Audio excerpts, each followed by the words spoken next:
Справа кулаком, слева локтем. И посмотрите, какой темп держит Айдемир Магомадов. Да, сил не жалеет. И еще один удар, но пока не посек он лицо соперника мимо. Вот какая разная кожа, да, бывает. У кого-то сечется буквально там от небольшого соприкосновения. Тут столько локтей прилетело. Да, есть отечность возле правой надбровной дуги, но, в общем, дальше пока не зашло.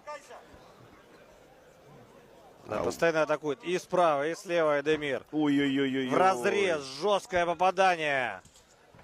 И еще один мост пытается как-то выбраться из этой ситуации Тимов, но пока безуспешно. Он продолжает пропускать удары. Ну да. И справа, и слева разящий просто превращается в кровавое месиво. Уж простите, его лицо постепенно. И Ашота Шугян пока не останавливает. Хотя на самом деле, наверное, уже и повод для этого есть. Посмотрите, оборона еще не такая пассивная. Но все.